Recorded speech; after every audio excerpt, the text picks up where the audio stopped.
As a Finnish language teacher, I'm often asked if I can help in finding a job in Finland. This is clearly not part of my teaching, but I often say that learning Finnish can help you in finding a job in Finland. Then some people are wondering whether learning Finnish actually guarantees you a job in Finland. And the short answer is no, it doesn't. And here's why. In this video, we are going to address the question, does learning Finnish help you get a job? And we are going to look at the reality and the real numbers so that you can make informed decisions, whatever you decide to do.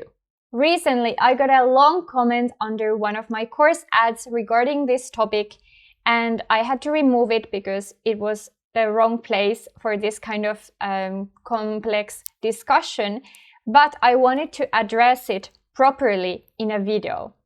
So that's what we're gonna do here. The comment was written by someone who was clearly frustrated and disappointed, but it also raised questions that many of you are quietly thinking about. Is learning Finnish actually worth it? Does it really open doors? And why does it sometimes feel like the reality isn't really what we were promised? I'm going to read the comment in full in a moment. And I want to make clear that this is not to shame the person who wrote it. I'm not going to say who wrote it. And also, I'm not going to defend learning Finnish or Finland blindly. I just want to talk about this topic really openly and to raise some points that maybe some of you are actually thinking about, and some of the topics that are not maybe always openly talked about. And most importantly, what context is missing often when people talk about Finnish as a guarantee for work and for integration. This comment is quite long and emotionally charged, but it's exactly what we are going to unpack. Finland is not the happiest country in the world. That is journalistic fluff. Finland is a relatively good country, but it has some serious flaws like every country. If you do not live in Finland, there is not much practical use in learning a language with a population not unlike that of Queens or Manhattan. If you do live in Finland, learning Finnish may not open the doors you expect or have seen opened in other countries. Finland is generally hostile to immigration and to foreigners. On the other hand, it is just as easy to make friends in Finland as in other countries. It is a myth that Finns are cold, shy, or unfriendly. You can start a conversation with a Finn on a train just as well as you can in any other country. It is not true that they are abrupt, discourteous, or need their space any more than others, although their bubble may be bigger than you are used to. Finns are hospitable and generous in the main, but you may find Finns unreliable. They will not stand up for you if you are attacked or abused, as friends from other countries do. No matter how well you learn Finnish, if they wish to offend you, they will say that you speak poor Finnish. By the same token, they are happy and flattered if you praise their English. Wow, that was quite a lot. And I must say that I agree with some of this, but I also disagree with some. So let's take it step by step. First of all, Finland is not the happiest country in the world. This refers to the happiness study, and the result of that study has been 7 years in a row that Finland is the happiest country in the world. However, happiness is something very subjective. I don't think we can objectively evaluate how happy someone is or someone isn't. And this study covers some topics that can help to build a happy life.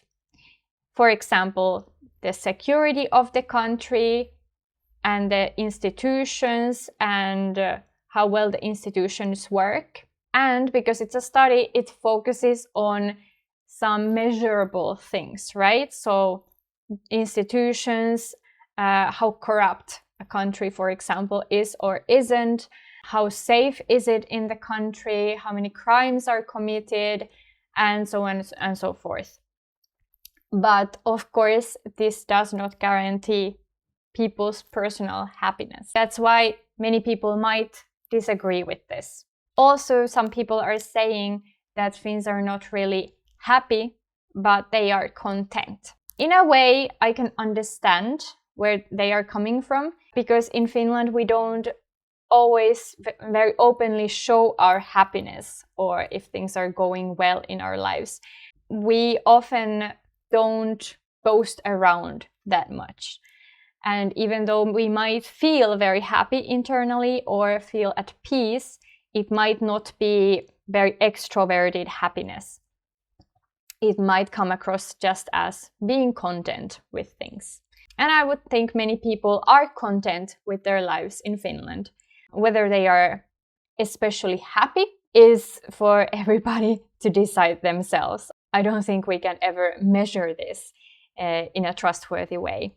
And then the next statement, Finland is a relatively good country, but it has some serious flaws like every country. I agree with this. Of course, every country has their flaws. We have many good things, but then we have also some problems. And among these problems, we have a very high unemployment rate nowadays, and we are going to address that issue later in this video.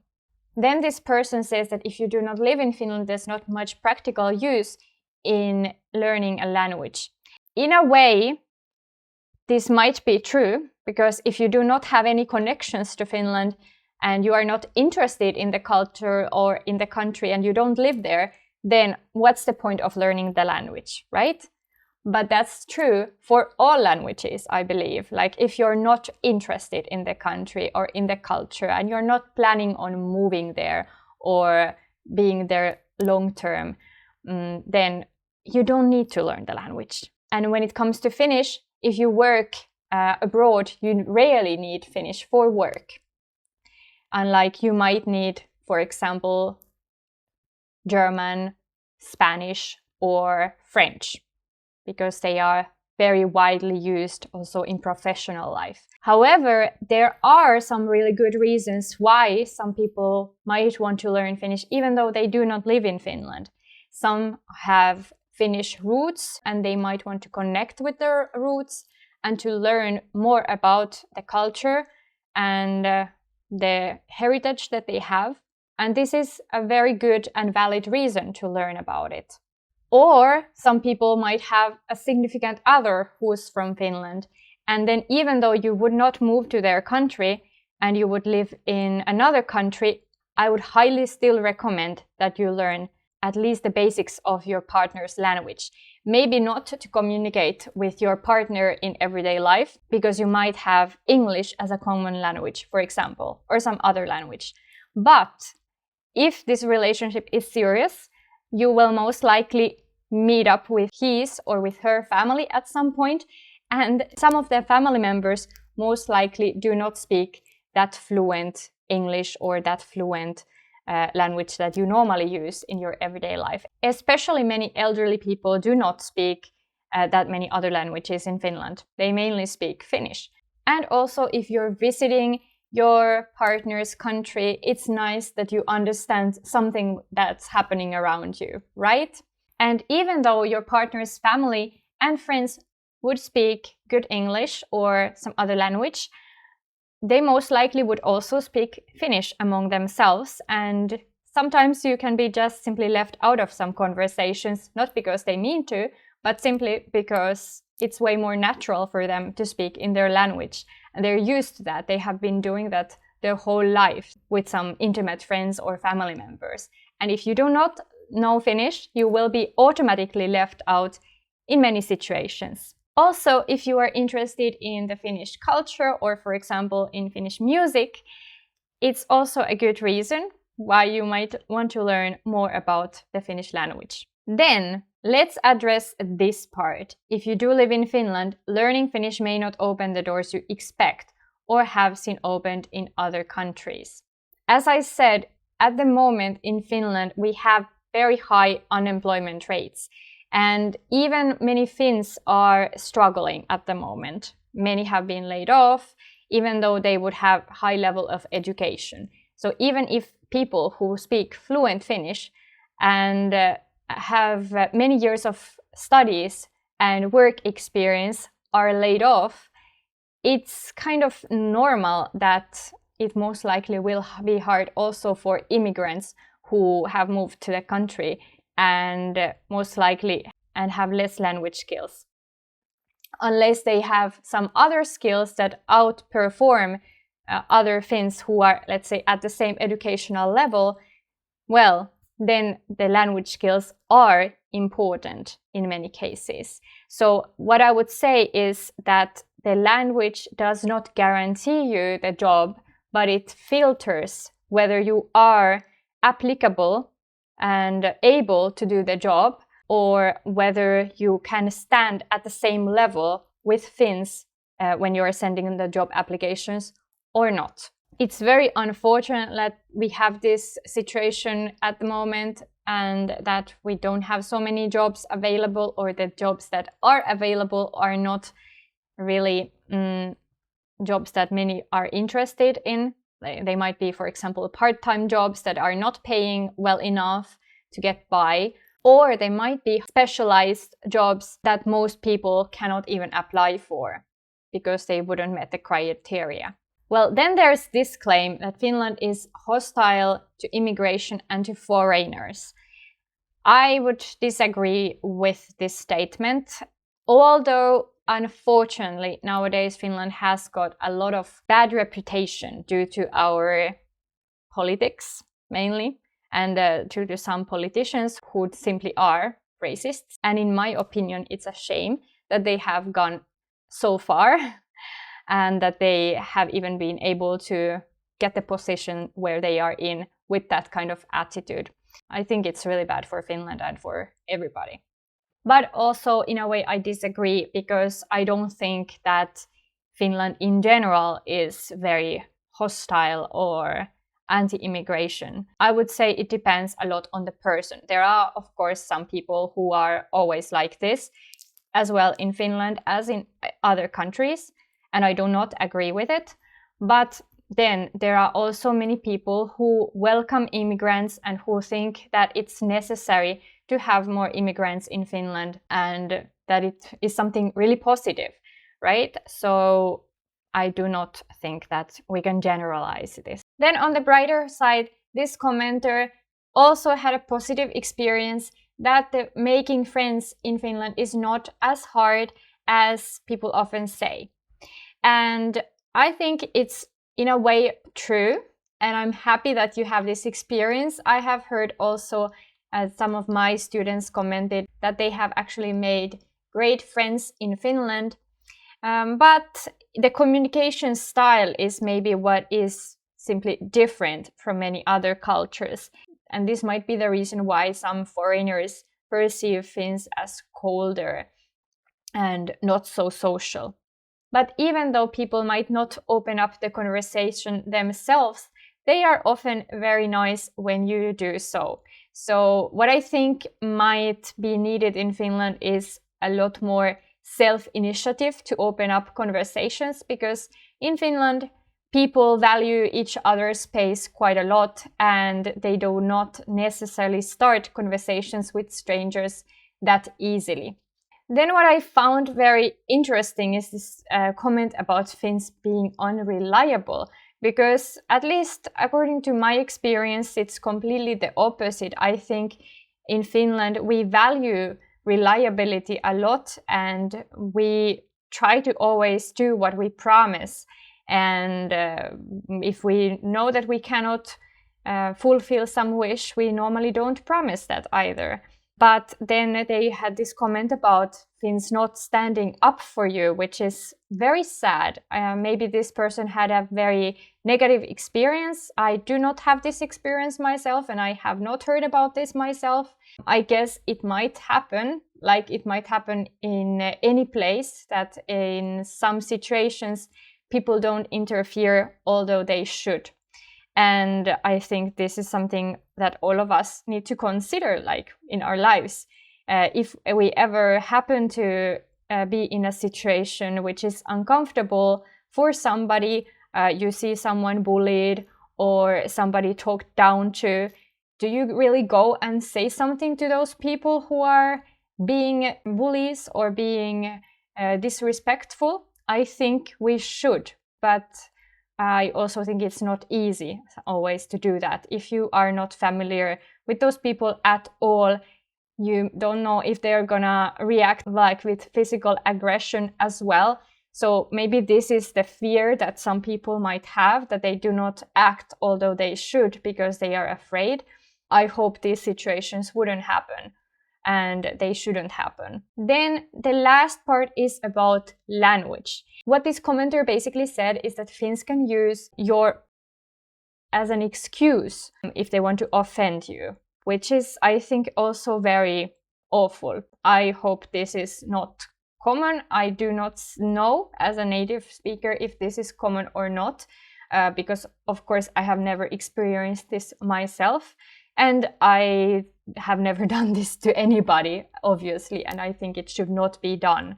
But as I said earlier, if it comes to, for example, looking for a job, and the job market is already not in its best place, language becomes a filter. And it's not necessarily because people want to offend you. It simply might be that you are not the best applicant for a certain job, especially if it's customer service. If you have basic Finnish knowledge, let's say A2, you are simply not fluent enough to be able to serve people in Finnish. And in that case, I think it's completely understandable that people who are hiring for these kind of positions where you have to be face-to-face with customers and with Finnish customers, then they prefer people who have more fluent language skills. And if you have already intermediate language skills, B1, it might be enough, but to be fair, it's not full working proficiency yet. B2 starts to be the level in which you can work in many different situations at work proficiently with native speakers already. And I don't want to lie, reaching B2 in Finnish is not an easy task. It's the level in which you can already pass the intermediate YKI test easily, or at least you should be able to pass YKI test relatively easily if you are at solid B2 level. And to be honest, many immigrants are not at this level. What I'm trying to say here is that if it's about working life and language, then there are measurable factors that can affect whether your language skills are enough for that position or whether they are not. I think it's a hard truth that with basic knowledge, you are not able to work in many jobs in Finland. There are some jobs where you don't need really Finnish language skills at all, but then there are many in which they are either a complete requirement or at least a huge plus. And if you do not have sufficient skills, although you would speak some Finnish, it might not be enough to work in that job, especially if there are other candidates who do have those language skills. Then again, if you have already completed intermediate YKI test and you have passed all the different parts and you have done your job interview in Finnish without any issues, both of you understood each other really well and the communication was smooth, and then they are telling you that we cannot hire you because you don't have sufficient language skills, then that would be a real issue and probably based on foundations that are racist. I think understanding the language levels and the requirements for those levels is really helpful for setting realistic expectations. As a summary, I can see that the core of this comment isn't really simply about Finland. It's more about disappointment and mismatched expectations. And I think partially the mismatched expectations come from the fact that people are often promised a lot. This is the happiest country in the world, that, if you move to Finland, it will solve your problems. This is, of course, not true. Finland has also its problems, and integrating into a new country is never that simple. It normally takes years. And also it's good to remember that every immigrant's journey is very different. There's not just one correct way to do this, to integrate into the society. It can take longer for some and shorter for some to actually feel at home. And I think also it's about personality. Some people simply just love certain places and they dislike others. And in some cases, it might be also that you are not doing something wrong, but it might be simply that this place, for its climate or for whatever reason, is not the best match for you. You'll often hear Finland described as the happiest country in the world based on international surveys. And those surveys do rank important things like safety, social trust, and strong public systems. But they don't mean that everyone feels happy all the time or that finding work is easy. A country can rank very high in overall well-being and still have high unemployment rates and real barriers for job seekers, especially immigrants. Learning a language is never a guarantee of belonging. It's a tool, not a promise. I think this is an important distinction to make, whether you are thinking about relocating to Finland or relocating to another country. Do not think that just because you learn the language, you should immediately have all doors open. It broadens your possibilities, of course, but whether you will succeed in your personal goals will depend on a lot of other factors as well. And this is also why I'm very careful and try to avoid selling Finnish as a miracle solution. I don't believe in selling fluency in 3 months or any of this kind of nonsense. It's simply not realistic. And if you think it is, then you are going to hit a hard wall. I'm sorry to say that, because that promise is simply not realistic. Language learning is a journey and it's for people who want agency in their life. In Finland, currently we have structural unemployment issues, and you can see that the unemployment rate by EU member state in November 2025 hit the highest of all of the EU member states. And I think this is simply awful. A lot of mistakes have been made in the sector of governance and politics. I hope there's going to be a change soon. I'm not an economist and I'm not a politician. I cannot really explain why this is happening. I'm not an economist and I'm not a politician, so I cannot really explain why this is happening. But here you can see a bit of comparison. Spain used to be the European country of highest unemployment rate until November 2025, but now in Finland it's even higher than that. Surprisingly, also unemployment has risen in Sweden. If you want to have a closer look at this, I will leave the links in the description for you to check. And here are some other key figures. The employment rate of people aged 20 to 64 in November was 75.6%. And here you can see how the trend is going and also the unemployment rate based on the labor force survey of Finland. So going back to the language factor and whether it guarantees you a job, as you can see, of course, it does not, but it definitely can help you with reaching your goals. Finnish helps you with accessing certain jobs, and it can help you in long-term integration. Also, of course, learning Finnish helps you in your daily life, social communications between people. For example, when you go to buy something or when you meet friends or friends' friends, or if you have a Finnish partner, your partner's friends or family.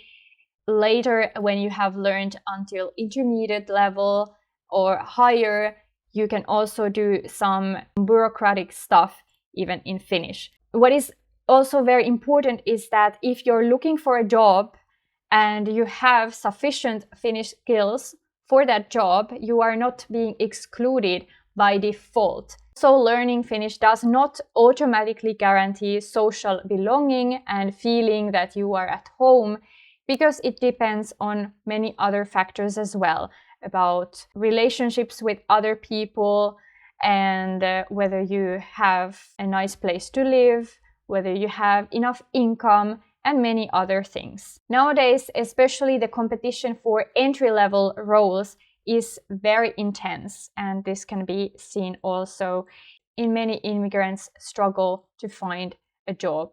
I think many people are not disappointed because Finnish is useless. They're disappointed because the promise they were sold was unrealistic. One last thing I want to mention is that learning Finnish is actually a very broad and sometimes misleading phrase. It can mean very different things depending on whether someone is at beginner, intermediate, or advanced level, and those stages come with very different abilities and expectations. A lot of frustration comes from not being clear about what level someone is actually aiming for or has reached. I have a separate video where I explain the different language levels and what they really mean in practice, but it's important to understand that progress in Finnish happens in stages, and those stages matter. So learning Finnish is not a magic key, but it can be a meaningful investment in yourself and in your future to have more opportunities. If you have decided to live in Finland for more than a short period of time, learning the language genuinely matters. Not because it guarantees a job or instant belonging, but because it gives you more independence, more understanding, and more agency in your everyday life. Finnish opens doors to daily interactions, services, and opportunities that simply remain closed if you don't speak the language, especially when the job market is difficult. And over time, those small advantages add up. I believe learning Finnish is part of taking ownership of your life here. When you approach it with realistic expectations and long-term thinking, it's never wasted effort. It's an investment in yourself, regardless of how fast or easy the path turns out to be. I would love to hear your thoughts about this topic and also what part learning Finnish plays in your life. Feel free to comment below. Let's continue the discussion in the comments. Thanks for watching.